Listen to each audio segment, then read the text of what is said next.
25, merci de nous rejoindre. Vous l'avez suivi en direct sur BFM TV, l'allocution de François Fillon à la suite de la perte du AAA par la France. Le Premier ministre qui ne veut pas dramatiser la situation, mais qui ne veut pas non plus la sous-estimer. Cette décision était une décision attendue, même si on peut la juger à contretemps au regard des efforts engagés par la zone euro, des efforts que d'ailleurs les investisseurs commencent à reconnaître. Cette décision constitue une alerte qui ne doit pas être dramatisée, pas plus qu'elle ne doit être sous-estimée. Voilà, on vient d'entendre donc François Fillon qui s'est exprimé tout à l'heure. Avec nous sur ce plateau, Olivier Benzerolle, éditorialiste politique ici à BFM TV, et Pascal Delima, économiste et professeur à Sciences Po.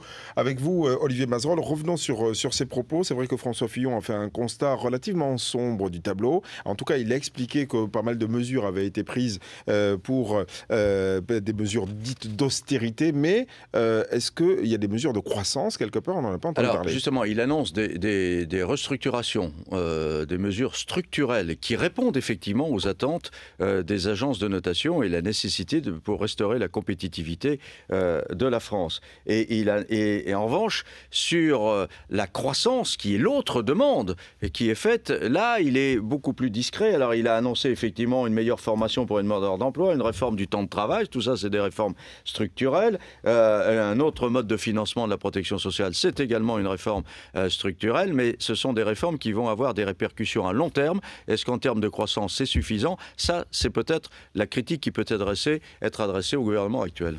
Pascal Delima, je me tourne vers vous. François Hollande avait évoqué un objectif retour à l'équilibre vers 2017, donc assez prudent. François Fillon a reparlé d'un objectif intangible, retour à l'équilibre en 2016. Est-ce que ça vous paraît réaliste? Il faut que les hypothèses du gouvernement soient maintenues, c'est-à-dire un taux de croissance de 1% pour 2012 et puis des plans d'austérité qui combine extrêmement bien l'arbitrage entre la nécessité de ne pas perdre de la croissance et aussi la nécessité de revenir à l'équilibre. C'est cet arbitrage-là qui est très très difficile. Et on sait aujourd'hui que cet arbitrage peut être réussi si effectivement les plans d'austérité reposent davantage sur des coupures de dépenses que sur des augmentations de recettes et si ces mesures sont lissées dans le temps sur 3-4 ans.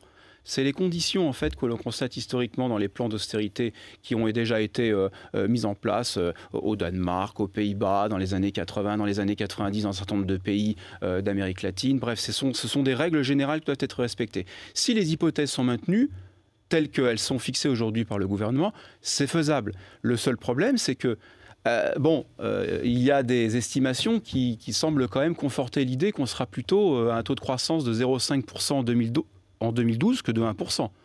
Et on sait que 1% de croissance en moins, c'est 10 milliards à trouver. 0,1% de croissance en moins, c'est 1 milliard à trouver. Donc voilà, si les hypothèses sont respectées, oui. Mais bon, il y a quand même beaucoup d'éléments qui nous permettent de dire la façon dont est construit le plan, les révisions probables de la croissance et des instituts de conjoncture qui sont plutôt à la baisse par rapport au président du gouvernement, nous laissent penser que 2016, c'est peut-être un peu optimiste.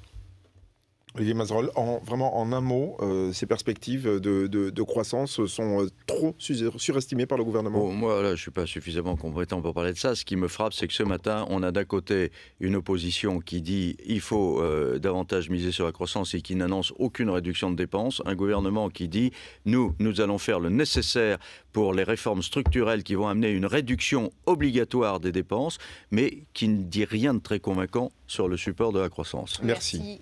Olivier Benzerolle, merci également à Pascal Delima, économiste et professeur à Sciences Po, d'avoir analysé donc cette allocution de